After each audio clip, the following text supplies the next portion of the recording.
a week 2 recap and week 3 preview. You weren't expecting this, were ya?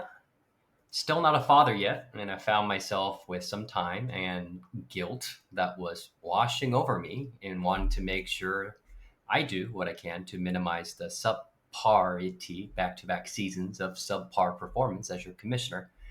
Well, at least to my standards, because I know I'm still your favorite commissioner, even at my worst. So the plan for this season is to do these videos on weeks when I can, kind of like this week. I don't think I'm of parental awareness level yet to provide any level of expectations of my content output for this season. So I think it's just better to lower your expectations altogether. So if you can be pleasantly surprised when a commish video drops. Okay, so that said, I'd really love for this season to be the season that we build and take our league-wide members' contributions of content and fun things that the entire league can enjoy. We've seen Kyle producing the awesome CCK News Instagram channel. We've seen investigative journalism. Sorry, I meant by Alec, not Kyle. Eve has always done our design, jerseys, shirts, and logo-related work, which I still think is one of the best and well-done fantasy football logos. And if I recall correctly, I think John created some homoerotic slideshows that we all enjoyed in Boston. We all live busy schedules, but I've always really appreciated and loved as a member seeing all of the content from your individual work on CCK. So I'm asking each and every one of you, whether it's a simple phone recorded video, chugging a beer in the snow after a Bills win like Brandon, newspaper like Alec, team logos that Kyle created using AI, or even member to member interviews over Zoom, whatever it may be, and whether it's a one off or a multi week series, to just create some fun content and contribute together in elevating the CCK experience this season and beyond, in whatever way your creative juices flow. So we may have had a slip in our perfect momentum that have been growing since 2021 this past season, but I want to make sure that CCK for all of us continues to be a fun pillar in our lives for the next several decades. Your own unique thoughts, ideas, creations, analysis being brought forth to the rest of the league to feel and learn from is will allow us to be part of the multi-decade dynasty that is CCK. If you've got some ideas you want to bounce off around or want to create some stuff for the league but aren't sure what to do, let me know. I'm happy to provide my experience or even resources in making it happen. All right, so let's jump into week 2 recaps. So looking at all the weekly matchups, we've got one big game between Trust the Process and Brady's Third Dynasty in week 2, which was my game of the week. I had my commissioner picks picking all favorite results like I had in week 1. And I got the same result. I went 1-4-1, picking purely favorites in week 2, getting the most important matchup wrong, where Brady's Third Dynasty beat me to move up to 2-0 on the season, along with other teams that I had in the contender tier for my week 1 kickoff video in Moncton Meerkats and Mr. Ambassador. And as for the teams that you all picked, we got full participation, and the standouts of this week were Ryan and Kyle, who are the only ones to pick correctly on the matchup of the week, going against a grain of 80% of the league. By the way, I'm keeping a record of your pick'ems, and if we are consistent with it again this season, I'll make sure the Nostradamus winner, whoever gets the highest number of picks correct this season, also gets an award at the end of the season. And of course, that means that we've had some changes to the power rankings heading into week 3. So starting with number 10. No movements here. Lowest points for and in standings. 2 Shots No Cup remains at number 10. Fantasy Pros gives 2 Shots No Cup a less than 1% likelihood to make the playoffs. I just wrote 0% to remove any political correctness. Now, moving over to 8 and 9. I've got Brandon staying at number 8 from last week, and Kevin Yip dropping 2 spots down to number 9. Not only is Kevin without both of his starting QBs in Brock Purdy and JJ McCarthy for multiple weeks due to injury, but the early season results from his big offseason blockbuster trade hasn't been producing. He traded Jonathan Taylor away to Travis who right now looks to be a top three finisher this season, and the remaining three large names in a blockbuster, AJ Brown, Brees Hall, DJ Moore, haven't been producing, especially AJ Brown. I think Kevin Yip's total points for reflects his new position at number 9. And I also think Eve is in his own tier at number 10. So I've got Kevin sitting at 9. At number 8, I've got Bills Mafia, who's loaded up and down with the most number of biggest names younger than 25. It's a future looking roster by design. And talking strictly from a dynasty standpoint, I think we will know by end of the season whether or not Brandon's got the juice and the pillars to be a contender in the next 2 seasons.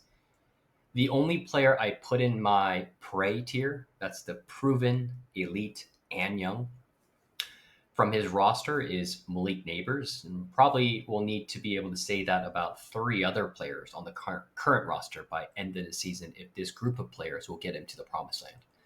But he's got 8 players. I put him outside of the prey, so not including Malik Neighbors, who I think would be top 15 most promising under 25 at all position groups so far. So back to the season power rankings. Brandon's got a lot of cards for Dynasty, but I can't see him getting higher than number 7 for the rest of this season. Now, for both Kevin Yip and Bills Mafia, keep in mind the playoff odds that you see on the right is a copy and paste from Fantasy Pros. So Fantasy Pros seems to give Kevin and Brandon a much higher probability of making the playoffs than what I'd imagine I'd get in my calculations. Now, who Fantasy Pros doesn't like nearly as much as I do so far through the first 2 weeks of the season is John at number 7. Moving up 2 spots, Fantasy Pros gives our Jerry just 3% of getting into the playoffs, but I certainly like his rest of the season outlook than the 3 teams below him. Jerry is, by the way, only one of 2 teams alongside Wooksy Fingerhold of the teams in this bottom 6 who has cleared at least 100 points in the first 2 weeks. Herbert at QB1, choosing between Trevor Lawrence and now Daniel Jones at the QB2 with how he's been playing to start the Colts this season gives him a pretty competitive QB room in the bottom 6. Ashton Ginty, along with all the other rookie running backs this season, seemingly has had a disappointing start to the season, but I'm sure Ashton will adjust like most star running backs, rookie running backs do by the midseason. So while I wouldn't put John necessarily above Wooksy Fingerhold or Huge Dicka, John is part of this middle tier 3 team that I think will be the main names in the race for the 5th and the 6th seeds. So I got Wooksy Fingerhold at number 6. I think his roster as is will become much stronger by midseason. I think it's an easy bet that Travion, who's right now at RB36, and Brian Thomas Jr., who's right now at wide receiver 51, will be tiers better rest of the season than their first 2 weeks suggest at those rankings. But I bet Berkey Irving and JSN finish as top 12 at their positions this season, which also will show further upside in this current roster. Which now brings me to Huge Dicka at number 5. He's at the biggest scoring variation in the league, scoring 59 points higher in week 2 than his league worst 81 points in week 1. Heading into week 1, I had Travis in his own tier safely into playoffs, but not likely a deep playoff threat. But after his week 1 loss to Brandon, a matchup he shouldn't have lost, and making what was already a pretty tight projected record difference between 5th, 6th, and 7th seeds even tighter heading into the season. So week 2 was a bitter win for Travis, though, as he lost Joe Burrow and is now likely out for the next 4 to 6 weeks. That's an extremely unfortunate injury, but the window is also the toughest schedule for Travis as he faces 3 of the top 4 ranked teams in the next 5 weeks, just in that Joe Burrow injury timeline. Feels like we're being primed for another season of Travis starting out slow, getting slogged with injuries, and limping into the playoffs. Now, in the last couple of seasons, I think it's more fair to say he was pushed into the playoffs with teams designing to lose for the draft lottery. I think this season might be different, which is why I got him at number 5, top of this tier, but certainly where all 3 teams in this tier who I think have very similar chances of making into the playoffs. All right, so we've got some movements in the top 4. I'm the only team to lose a game this season in the top 4, so I find myself dropping 2 spots down to number 3. I don't think there is much separation, by the way, from the number 4 of this tier and number 1 of this tier. I think any given team on a week-to-week head-to-head, these teams would win no less than 40% of the head-to-head matchups against each other. So I've got Mr. Ambassador at number 4. It's been so exciting for me to see Sergey's offseason moves this year and seeing this roster starting to perform as expected and moving up into the contender tier. And by the way, don't think of me putting him at number 4 as a knock on him. Like I said, I think anyone in the top 4 can finish anywhere inside top 4. Mr. Ambassador has been Mr. Consistent through the first 2 weeks, just a single point variation, scoring 139 in week 1 and 138 in week 2. I think we will see some spike weeks coming soon, though. Roma Dunze looks like the wide receiver 1 in Chicago, and Troy Franklin has become a dynasty sweetheart just these 2 weeks of the season. And Lab McConkey, Brock Bowers, and Drake London have all started off pretty poor relative to their high expectations and what they will realistically end up producing for the rest of the season. So I do think number 4 is the lowest that Sergey will find himself this season, and his upcoming matchups in week 4 and 6 against Kyle and Ryan will be the first test for his season.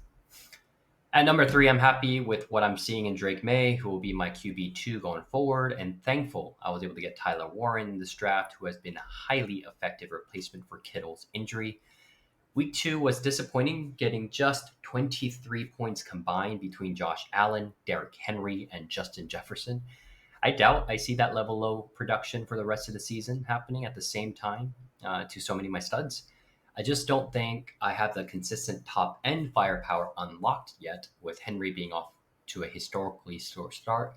Jetta's now having to adjust to Carson Wentz throwing him the ball for the next few weeks with McCarthy's injury, and not having a go to third flex spot, which I've had to start Omarion Hampton for weeks 1 and 2, which puts me below Moncton Meerkats, who stays at number 2. And Brady's Third Dynasty, who climbs up 2 spots into the number 1 position after a league dominating 166.82 points in week 2 and also taking the lead in points for total. Like I said, all 4 of these teams in the top 4 will likely rotate between number 1 and number 4 all throughout the season, but there aren't many holes for the Moncton Meerkats or Brady's Third Dynasty. Now, for the Moncton Meerkats, I'm looking closely at the impact of Joe Burrow's injury to T. Higgins, as historically, Jake Browning as the Bengals QB drops T. Higgins from a high-end wide receiver 2 to a mid wide receiver 3. And both James Conner and Kyron Williams have dropped in some snap counts this season compared to seasons before, yielding touches to their backups more to start the season. But between Lamar Jackson, Christian McCaffrey, and Saquon Barkley, all 3 have proven they can produce league-winning seasons. So it's hard to move him down anywhere less than number 2 to start the season. Moncton Meerkat's real test, though, is coming up in these next 4 weeks. He will face the 3 other contending teams over the next 4 weeks. And at number 1, Brady's Third Dynasty, Mr. Consistent, Mr. Contender. Every single season, his quarterback revamp over the past year has addressed the only hole he's ever had in CCK, Jalen Hurts and Patrick Mahomes. There really isn't much to nitpick on his roster. The better team won in week 2. And this season, like the entire history of seasons in the CCK, expect Brady Third Dynasty to be a threat in making a deep run come playoffs. By the way, whoever makes the top 2 seeds dramatically increases their probability of winning the championship because they will be able to skip a week of knockouts. And fun CCK history, even though we had only added in the top 2 bye seeds 2 seasons ago, all 4 championship rings in CCK has been won by a team who finished inside top 2 in the regular season. So it's going to be all about who finishes inside top 2, and that will likely be decided almost entirely off of the head-to-head records against the contending tier teams throughout the season. And right now, Ryan is the only one of the 4 teams to say he's undefeated against the contenders. So rightfully sitting at number 1. So here are the tiers visually. Got the 4 contenders as a shoo-in for playoffs. 3 teams in the race for the 5th and 6th seeds that I think all have pretty comparable chances to get in, given Travis's unexpected loss in week 1. And the bottom 3, where the combined probability of one of these 3 teams making a playoff, in my head, is probably less than 5%. All right, so that does it for week 2 recap. Now let's look at week 3 matchups coming up, and I'll make my commissioner picks. I've got my match of the week on the 2-0 Mr. Ambassador going up against the 1-1 Huge Dicka because of the potential storyline and pride at stake.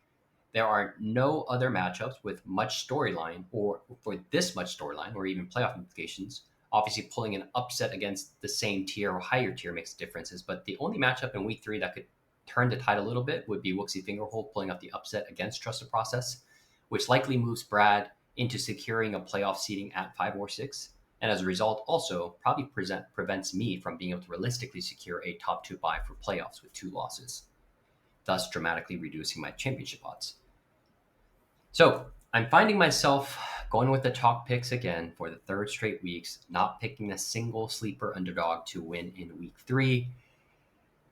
I really like the potential implications of what Mr. Ambassador and Huge Dicka's matchup has on the line. If Sergey wins, it's a door slamming action, creating even a more visible gap between who are the contenders and who are not.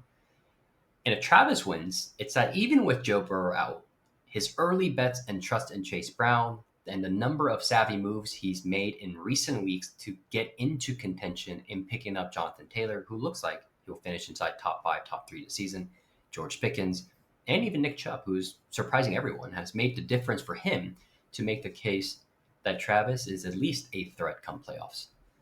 Also, in terms of expected standings, this is technically a scheduled win and a scheduled loss for each respective team. So Travis pulling off the upset will have major implications to Sergey's probability of securing a top 2 seed, and Travis likely puts himself in his own tier and locks in the number 5 playoff seed.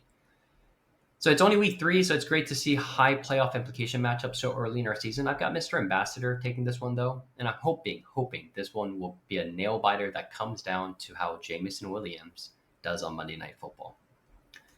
All right, so that does it for this week's video, boys. Enjoy the games this week, and hope next time I'll broadcast to y'all is the news of my daughter being born.